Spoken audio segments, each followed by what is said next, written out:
കിളിമാനൂരിൽ വയോധികൻ മരിച്ചത് പാറശാല SHO അനിൽകുമാർ ഓടിച്ച വാഹനം ഇടിച്ചാണെന്ന് സ്ഥിരീകരണം.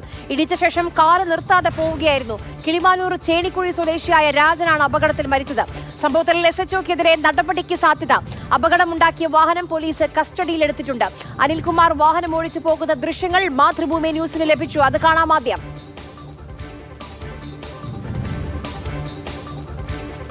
ഇന്ദുലേഖ രേണു നമുക്കൊപ്പം വിവരങ്ങളുമായി ചേരുന്നുണ്ട്. ഇന്ദുലേഖ, ഒരുപക്ഷെ കാർ അവിടെ നിർത്തിയിരുന്നുവെങ്കിൽ, ആശുപത്രിയിലേക്ക് എത്തിക്കാനൊന്ന് ശ്രമിച്ചിരുന്നുവെങ്കിൽ ഒരു ജീവൻ നമുക്ക് രക്ഷിക്കാമായിരുന്നു.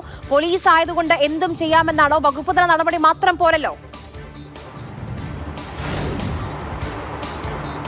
ആര്യ പറഞ്ഞതുപോലെ തന്നെ കഴിഞ്ഞ ഞായറാഴ്ച, അതായത് ചതയം ദിനത്തിൻ്റെ അന്ന് പുലർച്ചെ 5 മണിക്ക് ശേഷമാണ് കൂലിപ്പണിക്കാരനായിട്ടുള്ള രാജൻ, 89 വയസ്സുള്ള രാജൻ, അജ്ഞാത വാഹനമിടിച്ച് മരണപ്പെട്ട വാർത്ത നമ്മളെല്ലാം അറിയുന്നത്. പക്ഷേ പിന്നീട് നടത്തിയ CCTV കേന്ദ്രീകരിച്ചുള്ള അന്വേഷണത്തിലാണ് ആ രാജനെ ഇടിച്ച വാഹനം പാറശാല SHO ആയിട്ടുള്ള അനിൽകുമാറിൻ്റെ ഉടമസ്ഥതയിലുള്ള ഒരു നീല നിറത്തിലുള്ള മാരുതി 800. ആ ദൃശ്യങ്ങൾ നമ്മൾ കണ്ടു. മാതൃഭൂമി ന്യൂസിന് CCTV ദൃശ്യങ്ങൾ ലഭിച്ചിരുന്നു.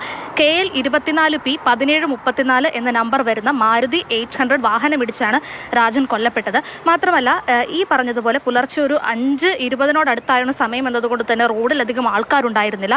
ആരും തന്നെ രാജൻ അവിടെ വണ്ടി ഇടിച്ച് കിടന്നത് കണ്ടില്ല. അങ്ങനെ രക്തം വാർന്നാണ്, ഏറെ നേരം ആ റോഡിൽ കിടന്ന് രക്തം വാർന്നാണ് രാജൻ മരണപ്പെടുന്നത്.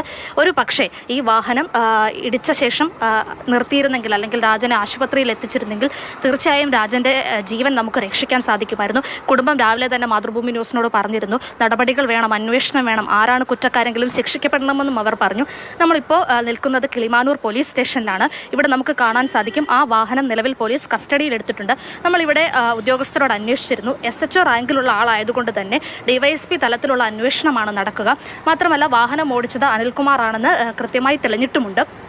അതുകൊണ്ട് തന്നെ എന്തായാലും നടപടി ഉണ്ടാകും. ഈ പറഞ്ഞതുപോലെ തന്നെ അച്ചടക്ക നടപടിക്കും അപ്പുറം ഏതൊക്കെ തരത്തിലുള്ള കേസുകളാണ് അനിൽകുമാറിന് മേൽ ചുമത്തപ്പെടുക എന്ന് അന്വേഷണം പൂർത്തിയായ ശേഷം മാത്രമേ പറയാൻ സാധിക്കൂ. അതുമാത്രമല്ല, FIR നിലവിൽ പറയുന്നത് അമിത വേഗത്തിൽ വാഹനം അലക്ഷ്യമായി ഓടിച്ചു എന്ന തരത്തിലാണ് FIR എഴുതപ്പെട്ടിരിക്കുന്നത്. അപ്പോൾ തീർച്ചയായും എന്തായാലും കേസുണ്ടാകും.